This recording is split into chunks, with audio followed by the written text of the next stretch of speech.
6.2 definite integrals. So 6.1, we talked about summing up using area, and that's really the same lesson we're doing.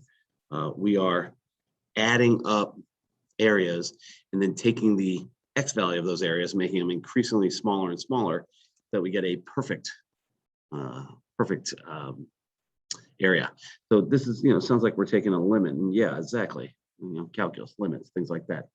So here's what it looks like. The sum of all these pieces. Okay, yeah, okay. We call these terms.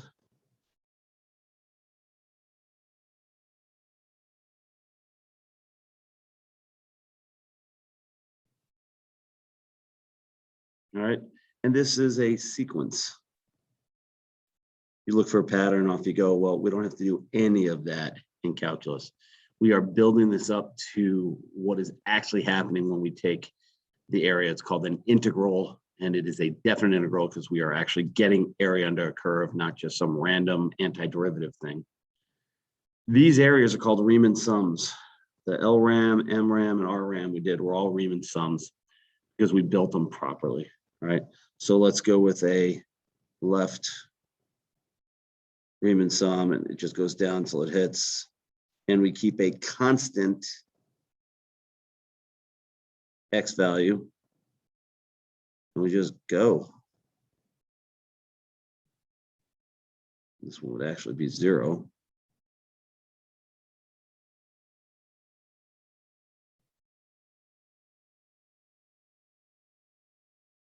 And yeah, sometimes we have to construct these. It's, a big popular question on the AP exam. I like to see if you know what you're talking about. And we add these up, but these delta x's, we do the whole limit, delta x goes to 0.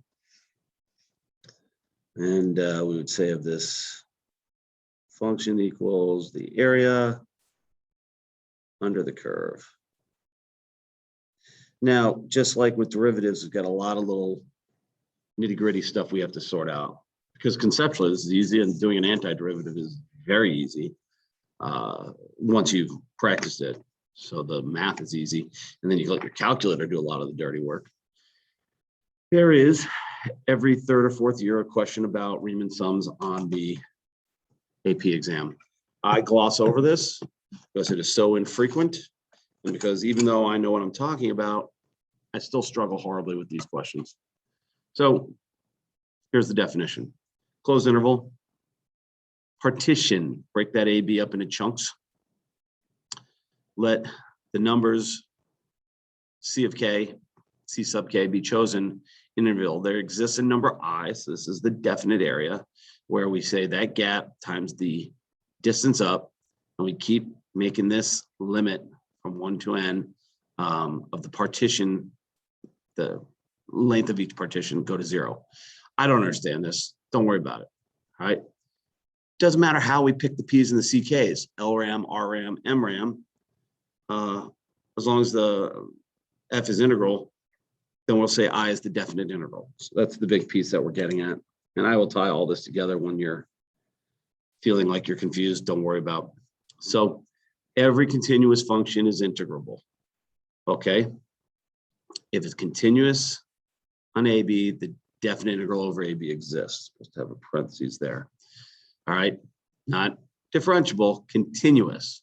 Because we will see sometimes the derivative exists, but the integer, the integral, the derivative function has sharp edges to it, cusps and corners, and we can still do it because it's just an area, right? So here's the definition.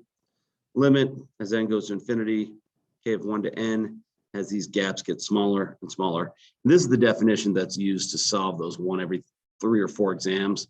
I spend days on it. I do know teachers who do that. I think they're insane. I think they're doing their best to ruin calculus for people. So I just skip it and move on. I've had people tell me, oh, I spent like a week on that. And I'm like, I think you're insane. Good luck with that. So like I said, let's not worry about that. That's over. Let's get back to work. What's the actual interval look like? It's based on the limit we just wrote. All right, so it actually looks like this. The integral means the area under the curve. Then we say the limits, and it's of some function, and it equals, some I. As long as it's continuous, we can do it. Now, little problem here.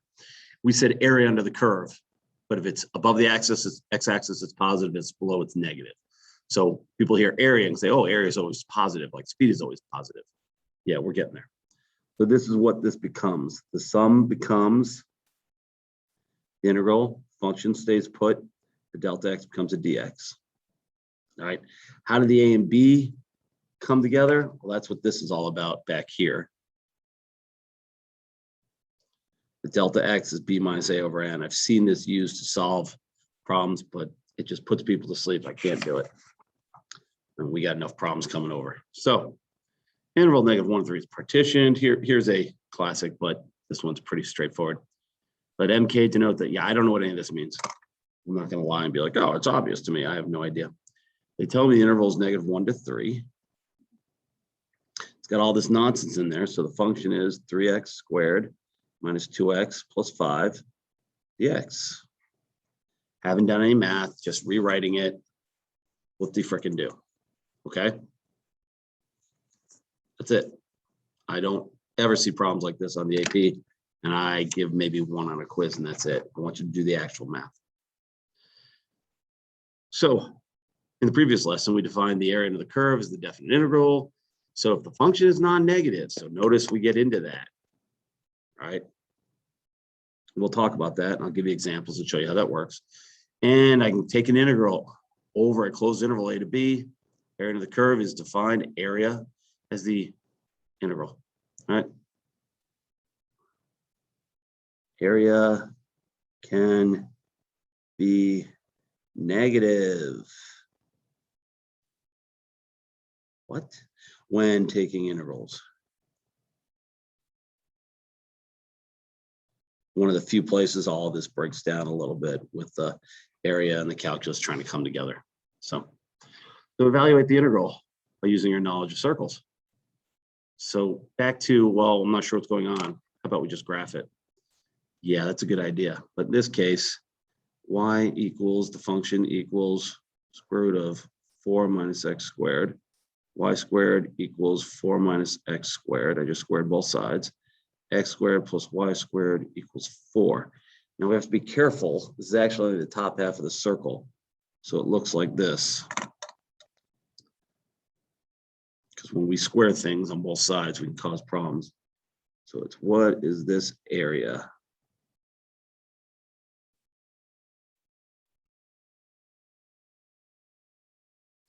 Well, it's just a circle. Pi 2 squared. Half of it, because we only take the top half. And we get 2 pi. And I actually going to bust out the calculator and get an exact answer here, because we're going to let the calculator do some of the dirty work here, which I've already shown people several times before.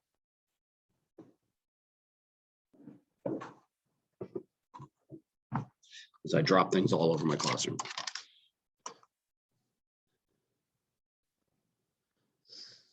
Two pi 6.283. So here you go. Integral from -2 to 2, square root of 4 minus x squared, dx equals 6.283. Now, I can't overstate the number of times I've been given a question on an AP exam, and I'm like, there's no way I can't do an integral of this. How am I? Oh, wait. Yes, go with the area. Solve us a lot of problems. So let's do this, see if it's true. Math 9, -2 to 2, second the square root, 4 minus x squared, respect to x. Notice how long it takes, 6.283, 185, accurate to about 5, almost 6 decimal places, because this rounding would give us 6 there instead of 5. So they use a numerical technique, but notice how long it took. It's not an easy thing to do. So yes,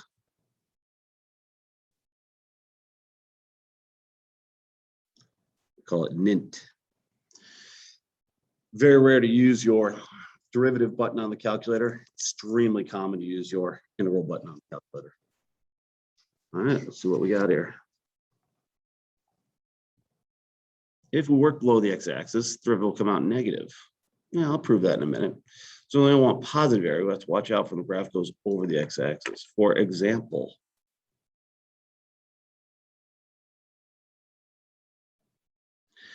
if we look at y equals sine of x, and we say, hey, what's the integral of sine of x from 0 to 2 pi? We better get what?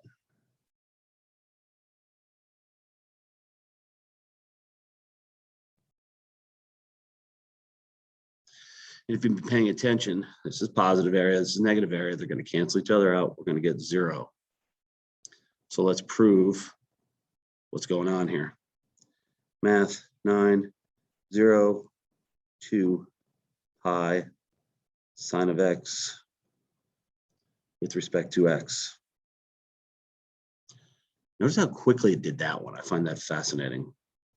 All right, so here's something weird. What would we get if we just did 0 to pi? This should be a positive answer because we're on the upper side. And it's something weird like 1, I forget. 2, I bet.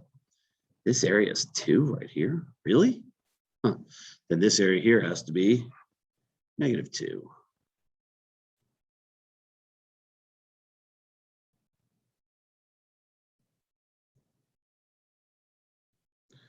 Negative. No, we're going from pi, not negative. Pi to 2 pi. -2. All right, so be aware. Be aware, be aware, be aware, be aware. Not all that hard, just keep your eyes and ears open. What if the function is discontinuous? Oh, we can't do discontinuous. We've got to have a continuity. Yeah, that was derivatives. We're in integrals. Well, I have no idea how to integrate this. I don't know. Graph it. Plug in 1, we get 1. Plug in 2, we get 1. Plug in 0, we get undefined.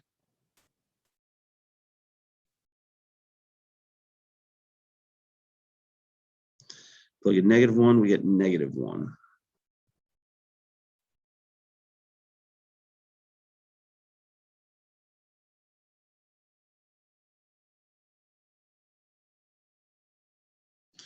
What's that area? Well, duh, it's 2 times 1 is 2 minus 1. Integral from -1 to 2, absolute value of x over x dx should equal 1. Just by analyzing areas. Oh, but isn't there some weird calculus thing here? I mean, that's basic 6th grade math. That's right, it is. -1, 2. Alpha y equals absolute value of x over x dx. Long time. It's slicing up that area. 1 to 3 decimal places. All right. So this is enough. Now we do something crazy easy. How to find the integral of a constant function? The function is 4. And I'm going to open the, going to look behind the curtain a little bit here. Well, graph it. 1, 2, 3, 4. We'll keep it simple. We'll go from 0 to 2.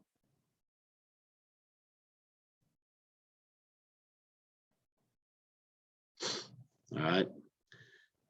Integral 4 dx 0 to 2 equals 4 times 2 is 8. And let's show you how to do this. Take the antiderivative of 4. 4x. Build the wall. 0, 2.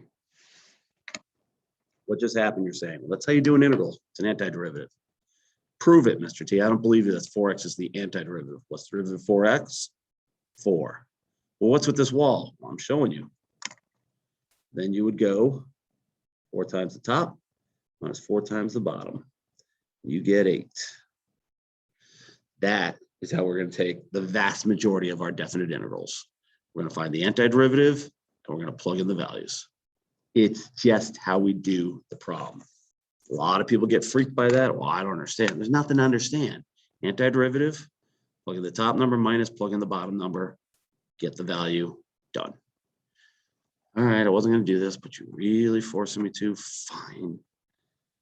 Let's go with math 9, 0 to 2, 4, 8. I like how it does that one quickly. I don't understand that. Whatever. 8. Opening up a huge can of worms, so be ready to go crazy. Good luck and happy mathing.